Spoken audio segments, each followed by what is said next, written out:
Okay. Well, hello, everyone, and welcome back to Doing Business in Bentonville. I'm Andy Wilson, and I've got two wonderful guests with me today. We're going to jump straight into our topic today, and we're going to continue our topic that we talked about in part one of retail changes and trends for 2026. We're going to continue that today with our continue talking about retail trends in 2026. My guest today, Deanna Baker, Scott Benedict. Welcome back. Thank you. It's good to have you back.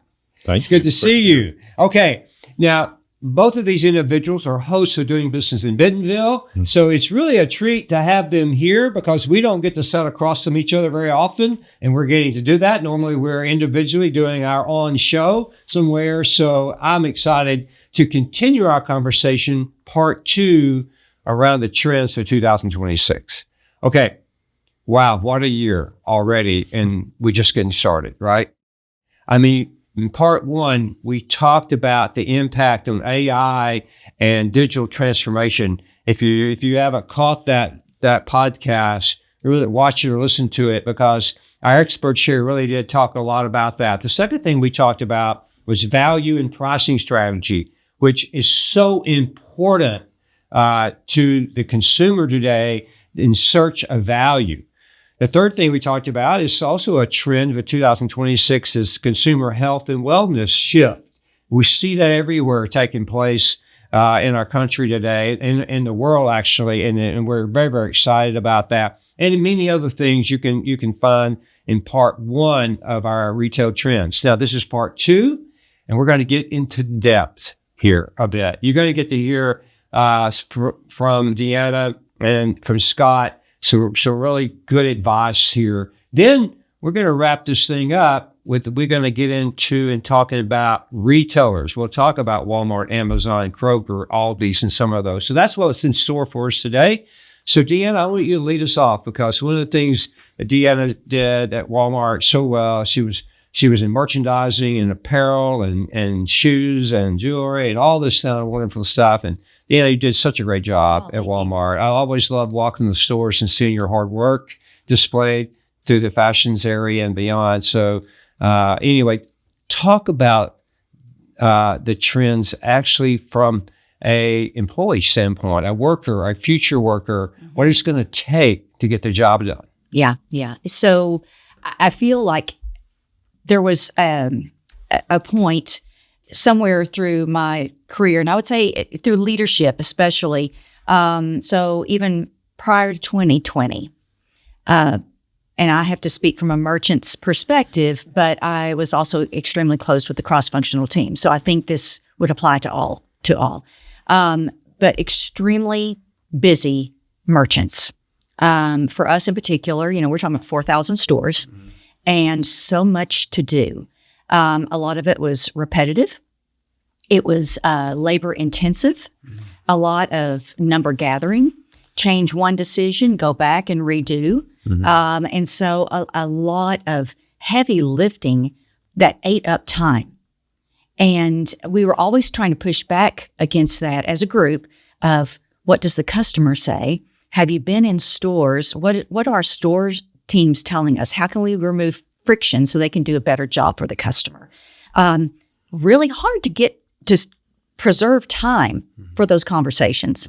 And so I feel, go past 2020 when Walmart merged into one team, omni team, suddenly that workload more than doubled. Either you were brick and mortar coming into the conversation or you were e-commerce. And then the next day we're learning how to drive both channels and be good stewards of both disciplines and bring it together. So what time you had before just got, reduced even further. So where was the time to be curious, to be the ultimate advocate for the customer, to stay on top of trends, communicate well with your supplier partners and the stores? It just got reduced further. So here we are, and we're reading every day about new AI tools that are coming out. The fashion team talked about, I think it was kind of unveiled at the last shareholders meeting, that they're going to have AI help in cutting down the time frame to create and deliver products to the customer, to the market. Great, right? What else is there? Well, there's already with us tools that can help with that heavy lifting I was describing. We just are going to have to figure out how to get from here to there so that ultimately we can all be the merchants. And I'm using merchants broadly, whether you're a planner or you're in product development or in the stores.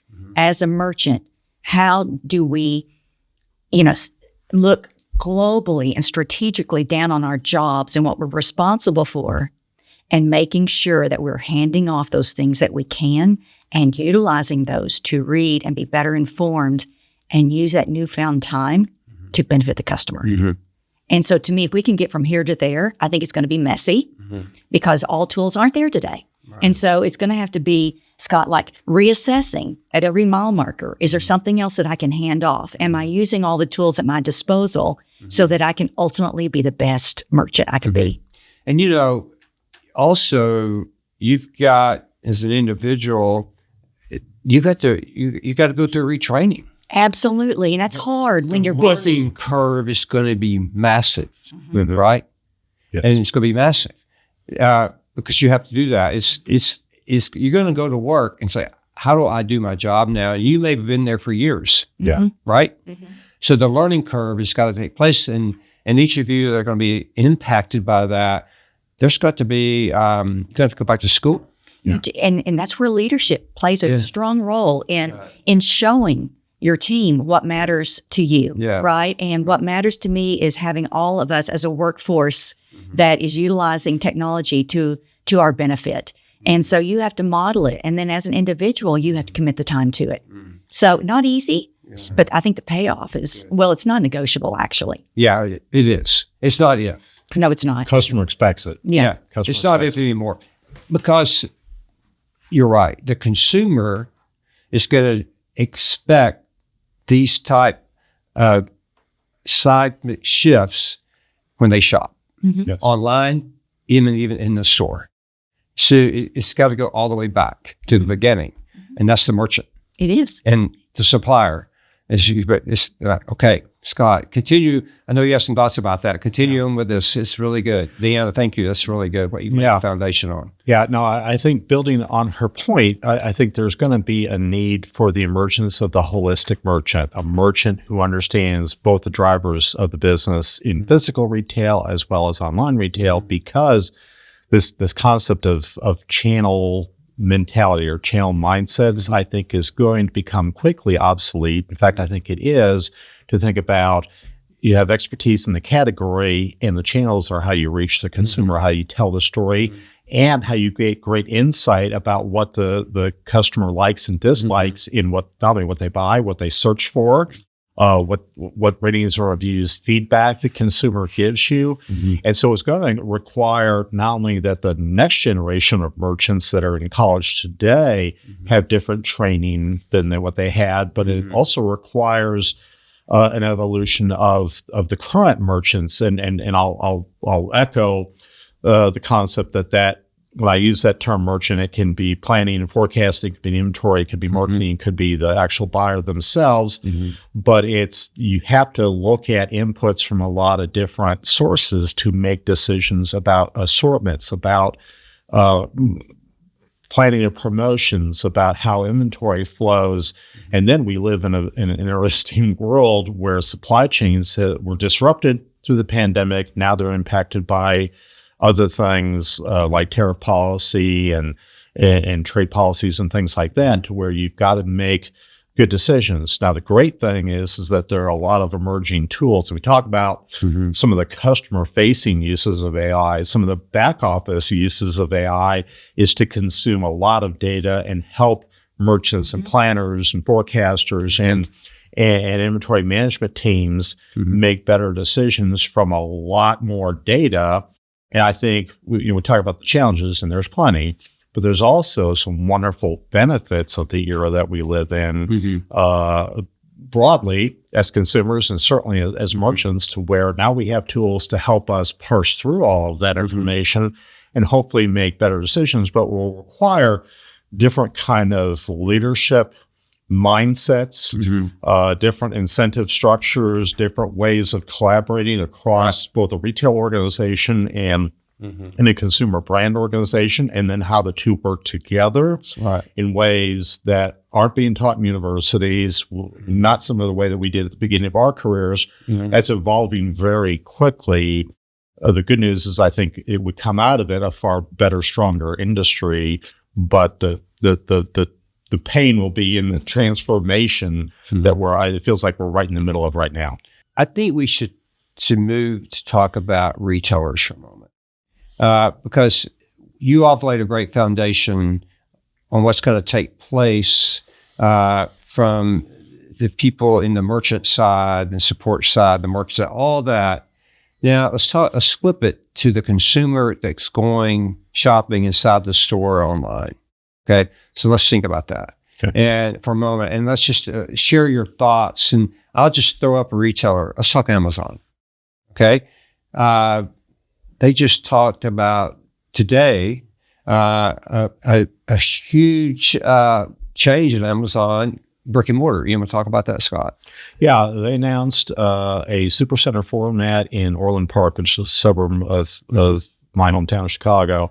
And it would be interesting because Amazon, through the last few years, both pre and since the pandemic, has tried a lot of different physical retail formats, and not all of them have worked.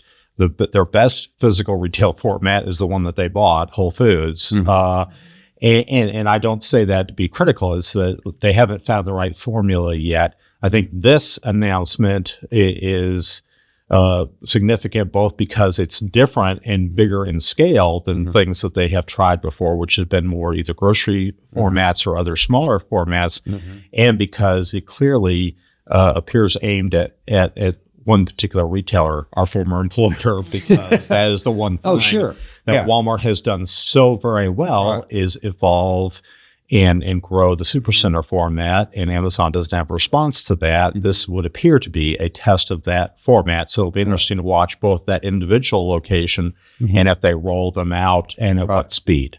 Right.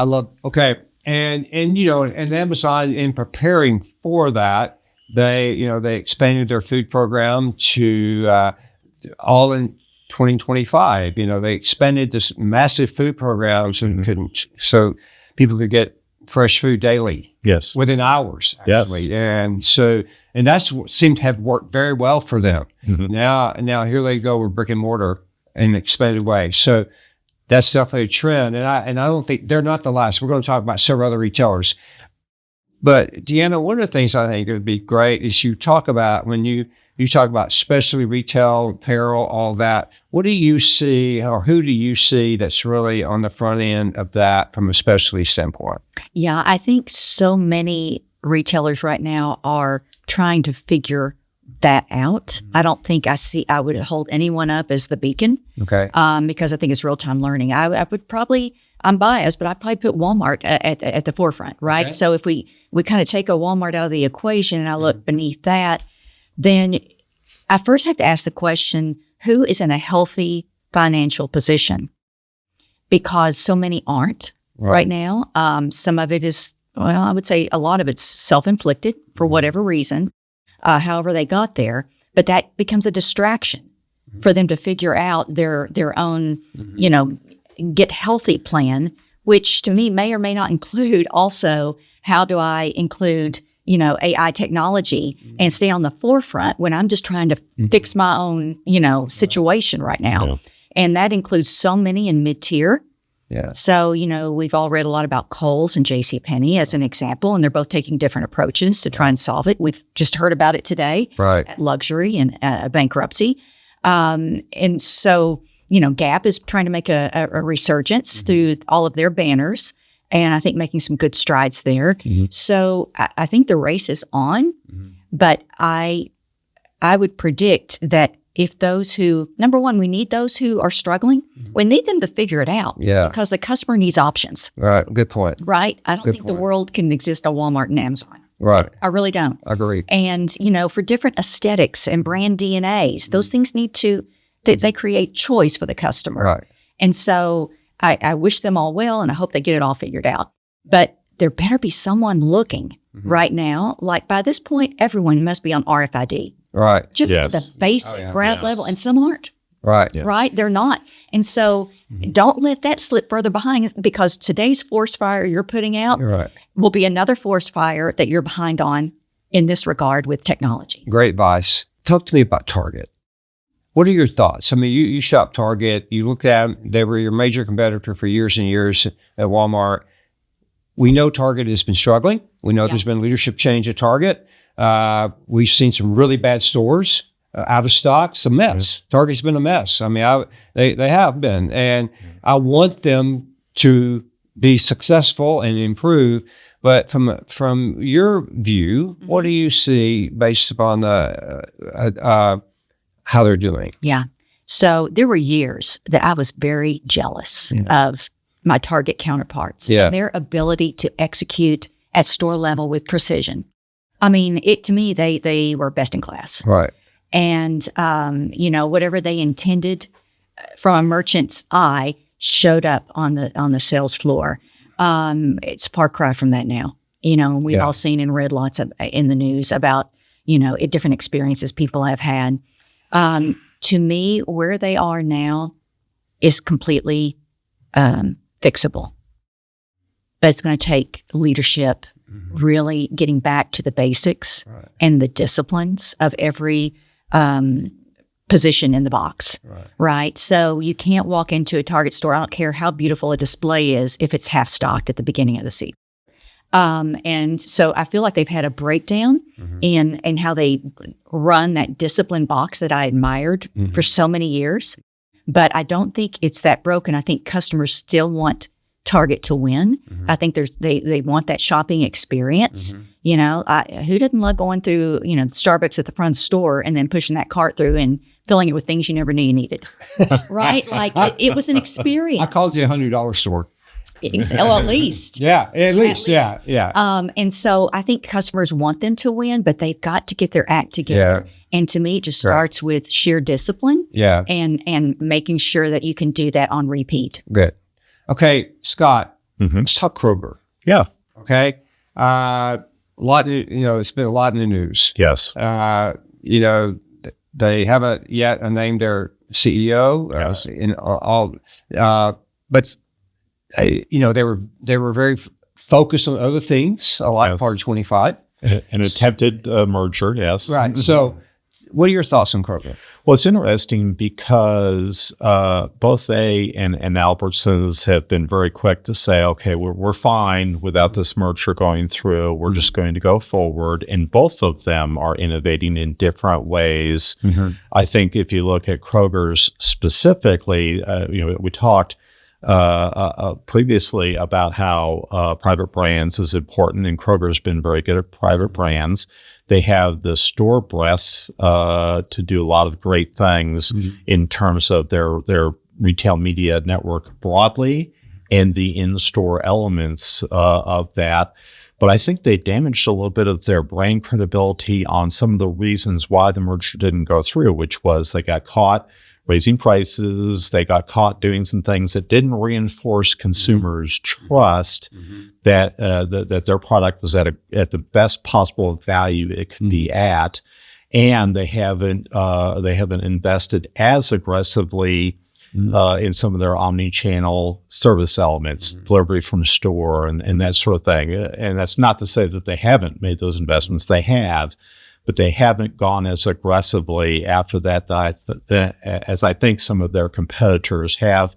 And not just the one that we used to work for, but even some of the regional players that they face in places like Texas, where H-E-B has been very strong there, in the Southeast with Publix or other regional players. And so that's the thing there is there. I used to kid in my own category. I used to say we're either on the brink of greatness or disaster, and I'm not sure which one it's going to be. Yeah, I'm not sure which one it's going to be with them. Yeah. They're either in the brink of greatness or disaster. It's up to them to decide which one that is. Right. I think both of you are making some great points on that. Is that from the standpoint of where Kroger is, they got a lot of work to do. No question about it. Shows you that speed that's taking place today, and if you fall behind, you get really behind. Yes. And I think I think you did. I think what you pointed out with some of the apparel merchants, you're right. They're behind, and the ones you mentioned, they're behind. And now, not only do you have to catch up, but look at the change that's taking place in AI and omnichannel and all those things that we talked about in part one. It's really tough. Okay. This is a company I really like. I like Aldi's. Yes. It's sort of sitting there, the small stores, they sit there, and I love to walk in them because it's like, okay, what am I going to find here? I'm going to find a lot of value, find private brands. What are your, it's actually small and fun. And I would say we improve some of their produce, but outside of that, it's a nice shopping environment. And it's just announced 185 stores this year? Yes. Wow. Yeah. That's big. It is, and it suggests that you don't make that kind of investment unless you feel very confident that your model, which is always being refined and improved, but it travels. It travels to new markets. It travels to new stores, and you feel ready to make that investment in stores. And we obviously live in a time where store closures gets more headlines than store openings. So when you see someone being as aggressive as that, that says they feel confident enough in their model and their commitment to value. And they're very good at private brands as well, and are going more. And so all the things we've talked about are manifesting itself in Aldi. And the consumer seems to really like that. The other interesting thing, if you grew up in the wholesale club business like I did, is they operate with a limited SKU assortment. They are not as full line as a Kroger or some other. Or neighborhood markets, Walmart neighborhood market. Yeah, they're narrower than that. So they're really focused on every item. It has to be a great item, great value. They have limited labor in the store, so it has to be very efficient, just like wholesale clubs have to be very efficient. The store has to be very efficient in how they move merchandise through the building and out through the front door. So all of those things feel like they're manifesting themselves in Aldi, and they're recognizing that their model has legs. And at a time where value is important, they're a great solution to a consumer looking for value. Right? Yeah. Any thoughts, Robbie? I just, as it ramps up more, because that's where the customer is going, is looking for value. I did walk through their store, and it was several years ago, with someone knowledgeable on their infrastructure. And reiterating what you just said, it's very lean. And so I just wonder how much pressure, how much volume can you put in one box and still work that model, right? Because that's why they're able to deliver the low cost. Okay. So you just that under pressure, I'm interested to see how they manage it. Yeah. One of the things that's different about an Aldi from a wholesale club is you think of the holding capacity of the building. A wholesale club can hold up in the steel a whole lot of merchandise. And Aldi, because it's physically smaller, you can't do it. If you're doing more volume, that means you've got to churn inventory through that building very, very efficiently. So as they grow, not only in store count, but in the volume that they're trying to do per location, the holding capacity of those stores, based on the design, is not that big. So that will make logistics and the flow of inventory critical, because out of stocks in a limited SKU environment is killer. And if you don't have the alternative item to offer them because you have a narrow assortment, that can derail their success very quickly if they don't do that right. Well, let's hope they're ready for growth, and let's hope they're ready to maintain those comp stores that they have. So you're right about that. Okay, we'll be watching them. Okay, let's go to club business. Yeah, Costco, Sam's. Yes. Thoughts? Always looking at me. Okay. Okay. I spent a little time in the club business. First of all, what's interesting, you left BJ's Wholesale out of the conversation. All three chains from the pandemic through till now are doing very well. Right. Now, is Costco doing really, really well? Yes, they are. But all three chains are doing very well, which shows the consumer, not only here in the U.S., but in other markets around the world, embraces the club format, the club channel, in ways because a lot of the operators like Costco and Sam's have kept the format fresh. The role that technology has played, the role that omnichannel has played in the club format, those formats have leaned in, I think, on the use of technology because they're very efficiency driven. Both Costco, Sam's, and BJ's also try to go a little bit upmarket in terms of the quality and the spec of their product. That's part of what we were always taught as club merchants, and they're doing a great job in doing all of those things. I think the interesting thing about Costco is that for all the positive things I can say about them, having competed against them for most of my career, they were a little slow in the adaptation of omnichannel when compared to Sam's Club. I felt Sam's Club was going there faster. They're starting to show that they recognize that and are putting more omnichannel elements into their business. The one thing I'll say about BJ's is BJ's, because they don't have the SKU discipline and they're okay with that. They have more breadth of assortment. They really leaned in grocery and in food out of the three. And that's been interesting to watch. The last thing I'll tell you is all three of them have also leaned into what we talked about earlier, private brands. All three of them are leaning heavier.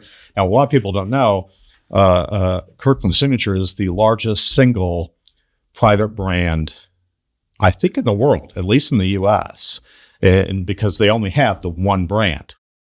Sam's Club now has gone around Members Mark. But it's interesting to see that all three of them are leaning heavier into private brands and leaning heavier into omnichannel and continuing to grow quality. And that's been an interesting thing. But all three have been successful in the pandemic through to now. I think you're right. I think they're doing a good job. The business forecast is good. Had a good years. Last year, they had a very good year. Both the wholesale club did. You're right about that. Deanna, we're going to have to talk about Walmart at some point, right? So as we think Walmart, and we know that just this week they announced this commitment with Gemini, Google, and Google with what's going to take place for the consumer online and in store online. It's going to be amazing. I mean, no question, Walmart, they just added, an expert on the board of AI. They added people inside the organizations, leaders of AI. No question, Walmart is getting focused for the future, right? I mean, you can see it and what we know. So thoughts about Walmart for the future? Yeah, when I heard about Gemini, it's exciting because that could be the thing that helps cut through all the friction from search that Walmart, that like we struggled with when I was there, right? And of course that was, 3 years ago. So I know that improvements have been made, but again, reaching back to the points that we've talked about before of knowing how to attribute a product, right? And what the customer is going to search for and being able to do that. A lot of those gaps get filled by this announcement, I think, so that the customer can more readily find what they want. And then just know behind the scenes that, through use, it gets smarter, it's test and learn, and it can be more prescriptive as it goes forward for the customer. So that's exciting. That's all well and good. If you can't react to it, you got a problem, right? And so a speed to market, and how we can facilitate the tools and technology to cut out lead time. And that extends through your supplier partners. If they're sluggish and it takes them X number of days to get fabric, and then they have this much time to turn it around and they put it on a boat, it doesn't help you. So I think there's a whole equation and it's all interconnected that to be figured out, but it's very exciting with what this is going to unlock. Right. I agree. Your thoughts, Scott, on Walmart? Well, it's interesting because after that announcement happened, I got approached by a couple of journalists who said, well, it wasn't that long ago that Walmart announced the partnership with OpenAI, the company that owns ChatGPT. What does this mean? Is there some sort of... I said, no, you apparently don't understand culture of Walmart, and that is that they're going to try and have partnerships with a number of different players in the space, and they'll learn from each of those partnerships, and that doesn't mean one partnership is disadvantaged or has suddenly fallen out of favor. We're in a time of transformational change, a lot of learning, and there's going to be a lot of partnerships that you want to do to gain those learnings. And the focus, obviously, culturally in the company is focused on the consumer, and the consumer is evolving in the way they search and evolving in the tools they use for that process. So don't be shocked if they partner not only with these two, but with others going down the road because they're trying to learn how best to serve a customer. And that may end up that they continue partnerships with multiple partners, or they ultimately resolve around one or two. But that should be expected, that they're going to look at every viable player, every viable partner, and say, how can that make us a better retailer and serve a customer better? And I think as a former associate, that makes me very proud that that's the mindset that they continue. A wise man once said, leaders make change, but stand for values that don't change. I forget who that was, but it's that's the manifestation of that in a modern context, is they're continuing to evolve and change the model, but ultimately the customer is the focus, and how you serve them is the value that doesn't change. Right. And think about the 2 partners they selected, at least thus far.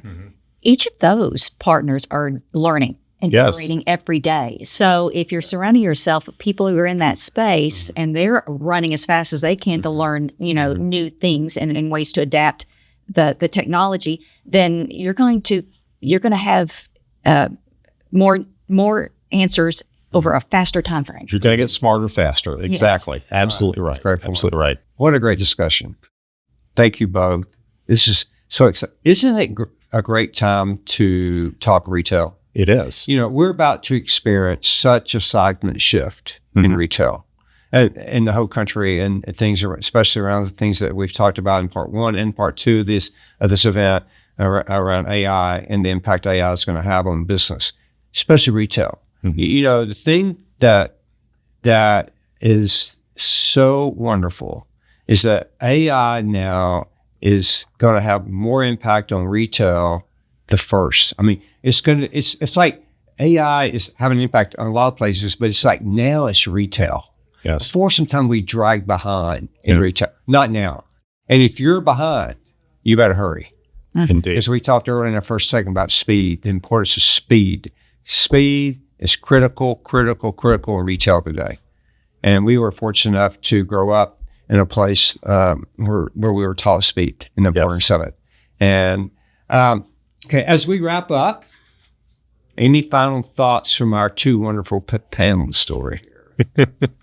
Well, I'll tell you this, that one of the things I think is great about here in Northwest Arkansas and the community that we are a part of is it's kind of fun to be at the epicenter of where a lot of that change is. And I don't ever want to lose sight of that, because there is a lot of exciting development and an awful lot of very smart people that reside in this community, that every opportunity to interact with them, I think is truly a blessing.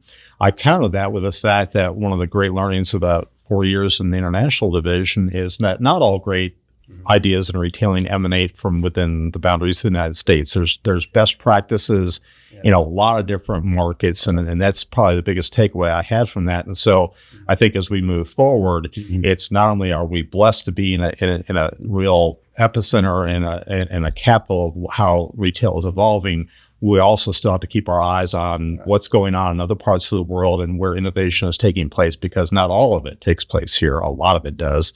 But I think we've always got to be students of our industry and students of the consumer. And I think that's one of the things we were taught as merchants, is that that's always the mindset that you want to progress in. If ever that was important, it's important now. One thing I would add is what we do at its core has been and will always be a mixture of art and science. And so I'm really excited to be on this journey going forward and talking to people in future podcasts that we're going to have to discuss that intersection. But it's art and science, and it's curiosity at the front. So I'm just really excited to continue to learn as everyone else. We're on this journey together, and to talk to other individuals to just enrich all of our knowledge. Great. To our viewers, thank you. Thank you again. We really could do this without you, so thank you. To our hosts, Deanna, Scott, thank you. It's been great spending time with each of you. It's always a pleasure. Check our website out, Doing Business in Bentonville. You can grab Scott's thoughts there. He's there. You can check him out. He does that almost every day, so you can check that out. Deanna's going to be back this year with hosting, and we're excited to hear about what she's going to do. So be checking Deanna Baker out. And I will be leading an event in the next few months called AI and People. And I spent quite a bit of time in the HR people area at Walmart. So we're going to be talking about that impact. And maybe I can talk our guests, our hosts, and come in and joining me on that too. So we're going to be doing a lot of things. Check out Doing Business in Bentonville. Follow us, subscribe to our newsletter. Again, thank you very much. Have a wonderful day.